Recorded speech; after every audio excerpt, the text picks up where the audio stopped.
Mais comme on pense aussi à l'été prochain, voilà un menu 100% détox. C'est le défi de notre 4 à table du jour. Et vous allez voir qu'on est loin, très loin du régime austère, avec entrée, plat, dessert, comme d'habitude. Elisabeth Tran et Bertrand Lachat. C'est à une spécialiste de la nutrition que nous avons demandé conseil pour mettre au repos nos organismes très sollicités pendant les fêtes. La détox, qu'est-ce que c'est exactement? La détox, c'est aider le corps à éliminer les toxines. Et pour ça, il est préférable de consommer des aliments riches en vitamines, oligo-éléments, antioxydants et fibres. Alors je vais vous donner 30 € pour essayer de nous remettre en forme. Eh bien super, avec plaisir, merci. Rien d'étonnant, un repas détox commence avec des légumes. Eh bien, on va faire une petite soupe avec un potimarron, s'il vous plaît. Un potimarron bio dont on mangera la peau, riche en nutriments. On va prendre également 2 poireaux. Est-ce qu'on leur fait une petite coupe de cheveux à ces poireaux? Une petite coupe de cheveux, allez. Le poireau, il paraît que c'est diurétique C'est même. diurétique, drainant, riche en fibres, minéraux. Donc pour la détox, ça nous convient bien. D'accord.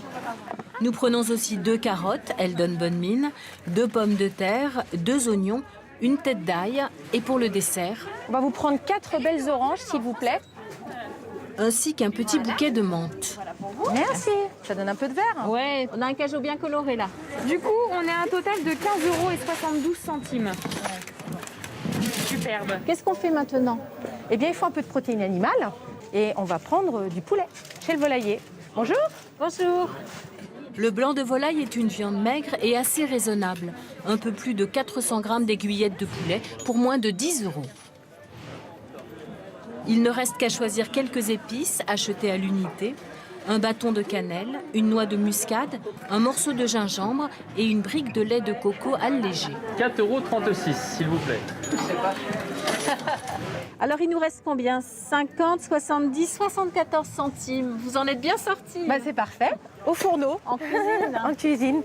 Après les fêtes, on a le foie un peu fatigué, non? Et la courge, c'est indiqué pour ça. La courge contient beaucoup de fibres, beaucoup de vitamines et oligo-éléments. Et ça va permettre à votre corps de pouvoir booster un petit peu l'immunité. Un velouté de potimarron en entrée, au pouvoir antioxydant, permet de s'hydrater. Le gingembre et la noix de muscade relèvent le goût.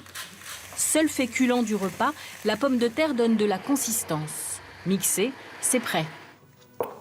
C'est bon. On sent bien le goût du gingembre. Ça permet de stimuler aussi la digestion. Pour le dessert, une simple salade d'oranges bio aux épices permet de lutter contre la fatigue. C'est goûteux, c'est frais, rafraîchissant.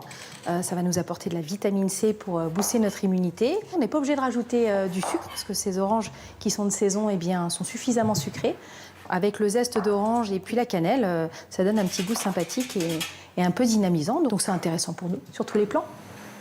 Parfumé avec un peu de menthe, ce dessert léger mais gourmand attendra au frais le temps de préparer le plat de résistance. Une fondue de poireaux riche en fibres, revenue avec les oignons dans un tout petit peu d'huile de colza avec du lait de coco allégé. C'est intéressant d'un point de vue nutritionnel. C'est surtout intéressant parce que ça nous évite du coup de mettre des graisses animales. Le lait de coco a des propriétés intéressantes pour réduire le mauvais cholestérol, donc pour protéger notre système cardiovasculaire. Accompagnée de carottes et d'aiguillettes de poulet rassasiantes, la fondue de poireaux est un plat peu calorique. Ce repas équilibré l'est aussi pour notre budget. Allez, on va goûter ça. Le plat détox. Bon appétit. Il aura coûté un peu moins de 30 €. Allez, il n'y a pas de raison, on va continuer à se faire plaisir.